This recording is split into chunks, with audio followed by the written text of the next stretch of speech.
Hey, it's me, and my camera is wobbling a bit, but it's Kat.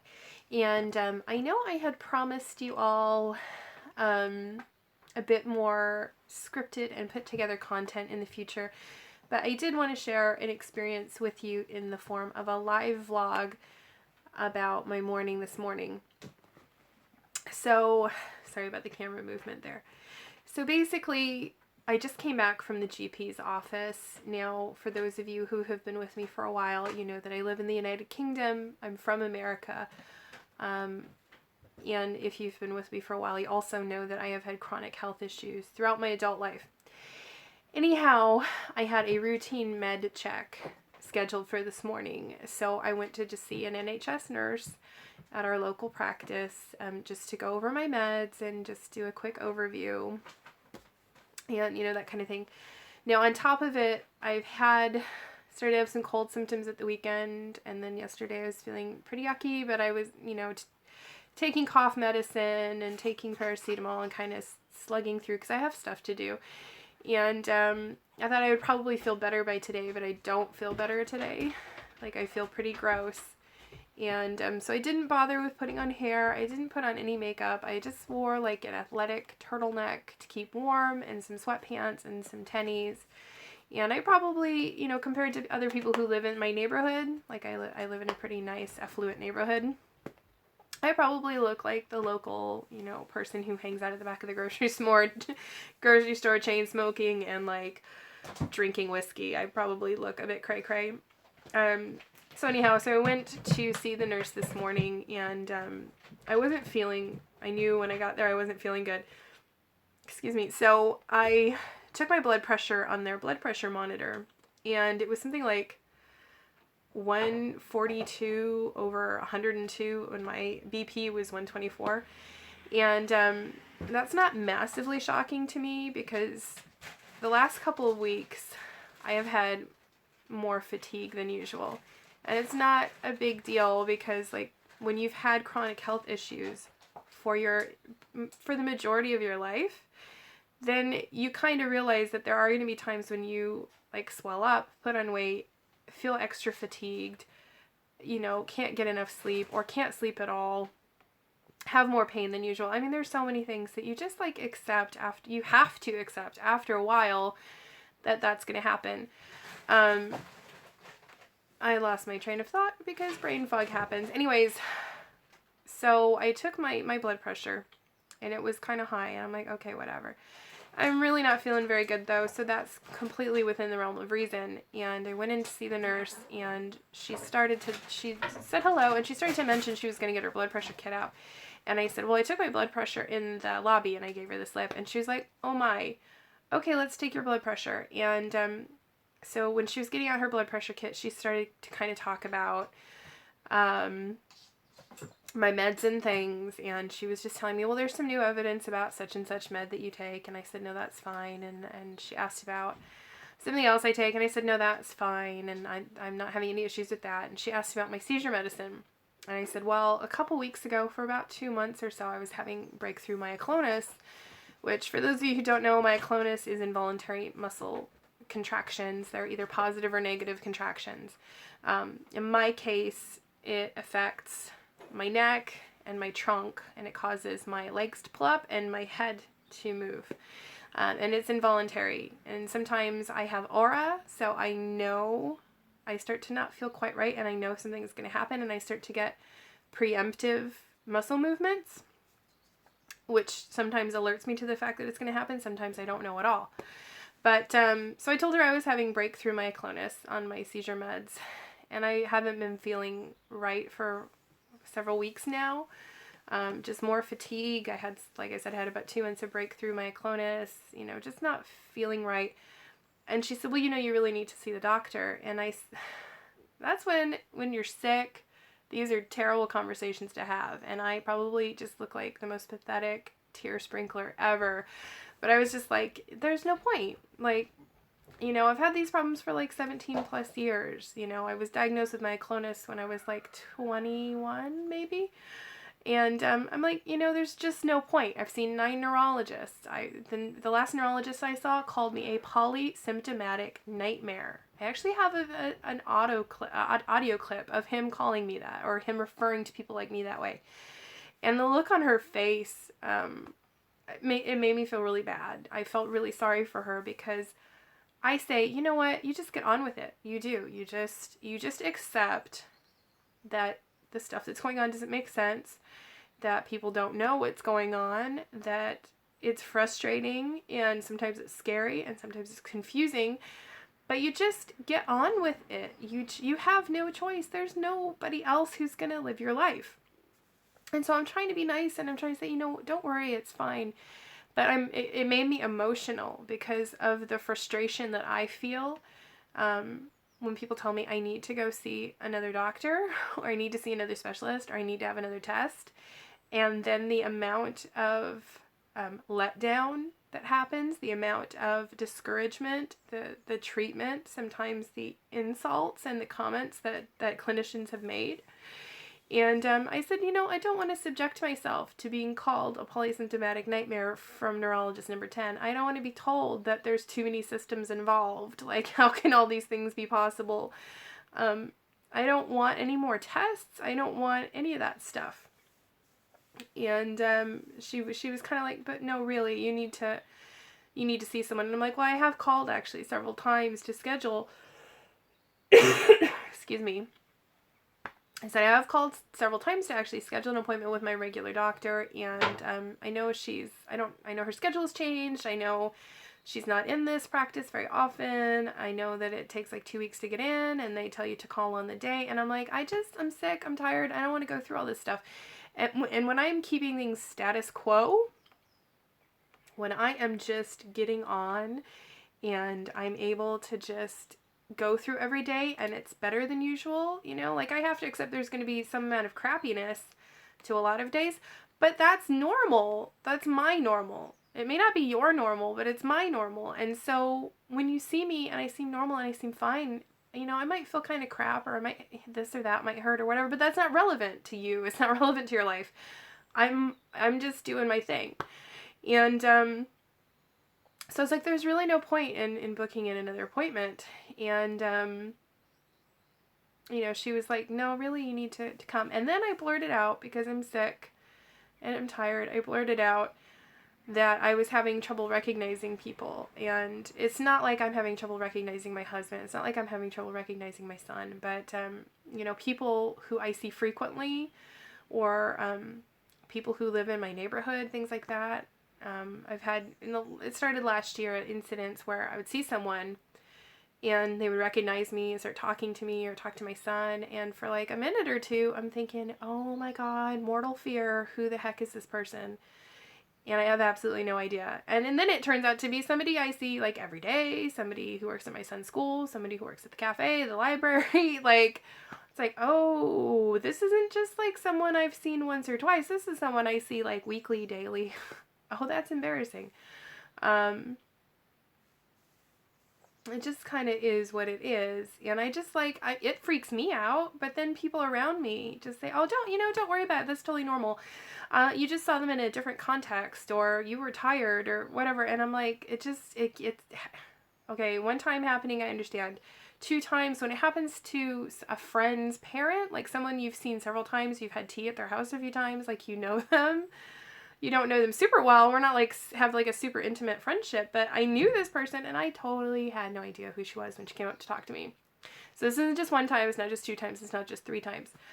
And when you are afraid to say people's names because you're afraid that you're totally getting their name wrong, and you know this person, like a family member or a friend or an in-law, then you start to think, okay, this is more than just a little uncomfortable, but I haven't died, right? I haven't exploded. My myoclonus has gotten back under control, and I'm not having constant migraines, and that's great. I'm just getting through the day. And yes, I am too fatigued to take my son to school, which is why I've stopped doing walking home vlogs, because now somebody else is taking my son to school.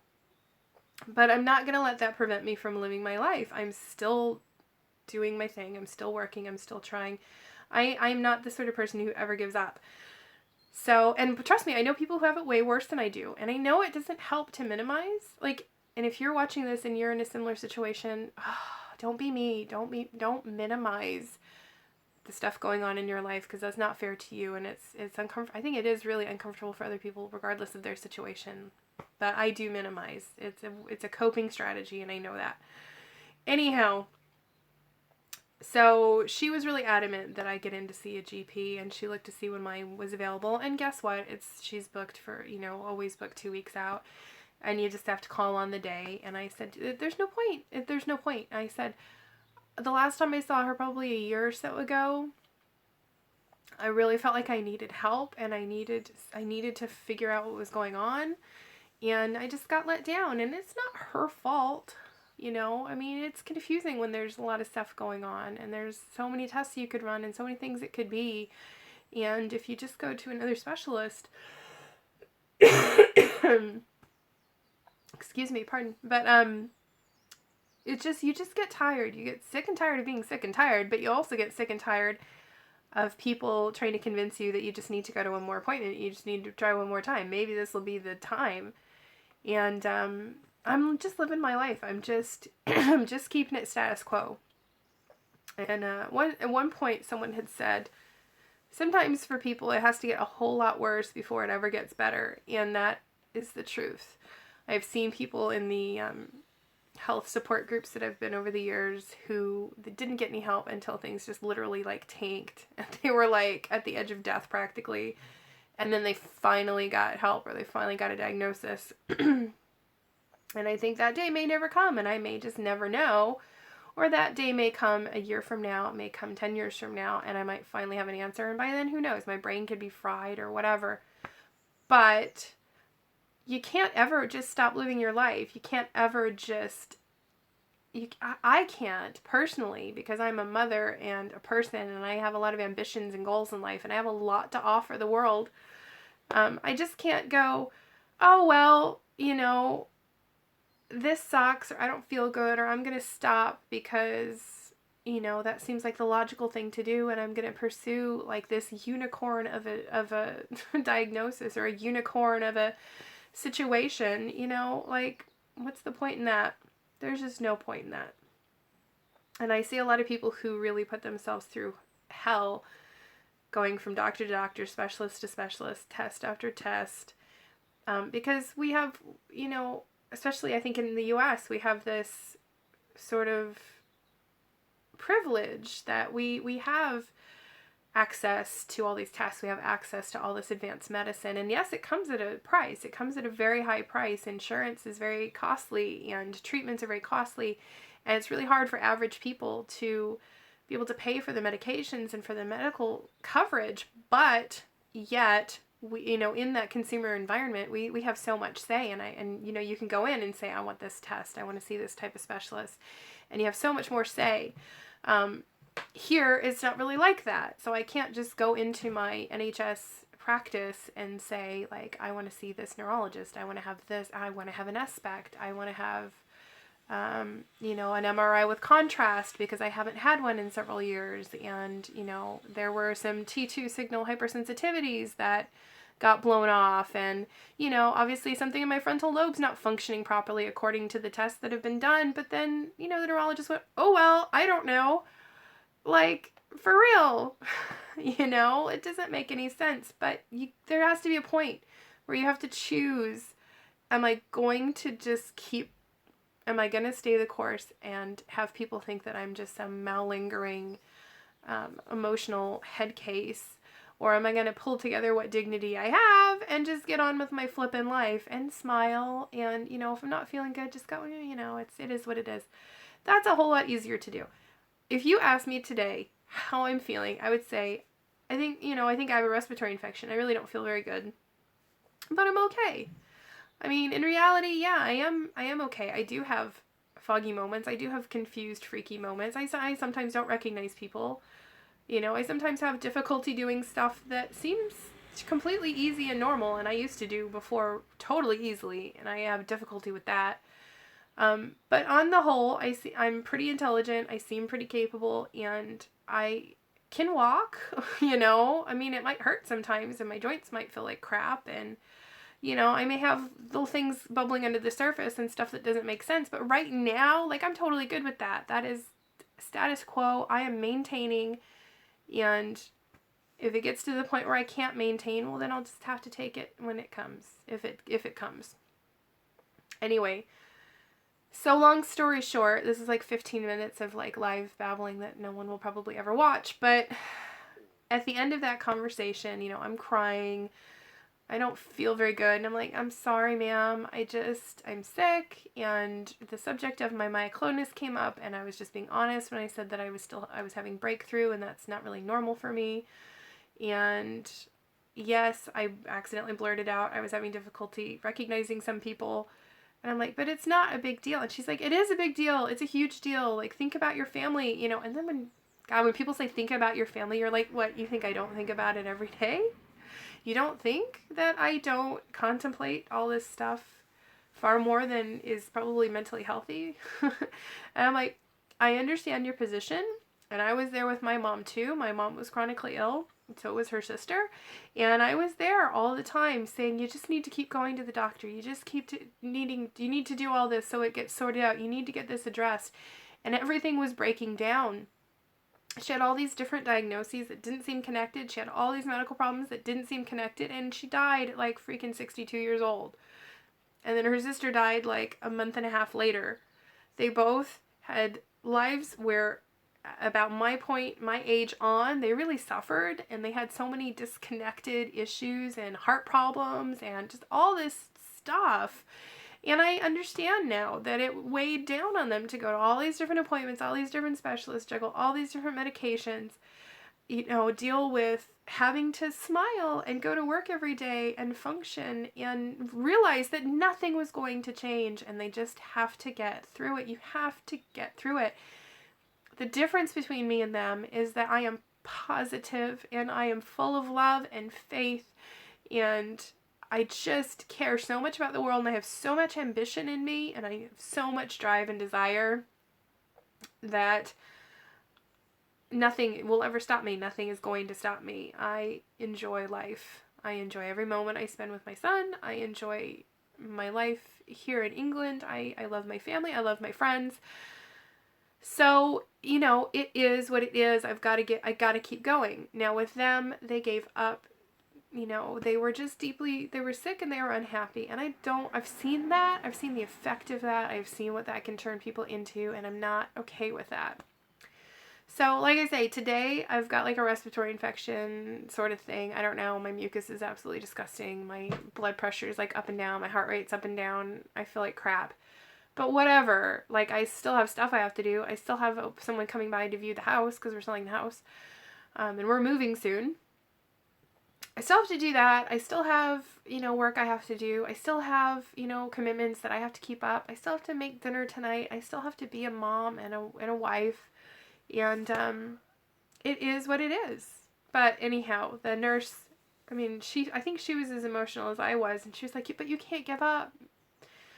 I understand. Trust me, I wrote an article about it. I get where you're coming from. And I get that it's really hard for like 90% of the population to understand. And I totally get that. But we have to make choices. We really do. And it's so helpful when people respect that maybe now is not that time. And when it is that time, it might be too late, but that has to be your decision. It can't be the decision of nurses and doctors and the people around you. If you get to that point where you're like, okay, things are really frighteningly falling apart and I'm not capable of making decisions for myself, or I'm hallucinating, or, some crazy stuff is going on, then that's when someone needs to step in perhaps and make that decision for you and then intervene however possible. But in my case, I'm just trying to live my life. So she said, I can't let you leave without making an appointment. So she made an appointment with a GP tomorrow and asked me to please tell the GP about the breakthrough and about the difficulty recognizing people, and maybe they can coordinate with my GP and maybe they can refer me to another neurologist, which would be number 10. And I don't want to do any of that. And I'm going to be really honest with you. A part of me wants to cancel that appointment for tomorrow. and say, thanks for doing your due diligence, but I just can't do this. I don't want to do it. And it's not because I don't love my family. It's not because I don't love my friends. It's not because I don't love my life. It is purely because I have come to a point of acceptance. I have come to a point where I can be positive and I can keep going through each day, and I can say, you know what? I'm living my life. I'm status quo. Everything's cool. The breakthrough myoclonus and the constant migraines and some of the weird cognitive soupiness that kind of happened, in November and December, that sucked. It royally sucked. But I'm doing okay now. I shouldn't have mentioned it. I shouldn't have mentioned it because, you know what? This too shall pass. And if it doesn't pass, then we'll cross that bridge when we get to it.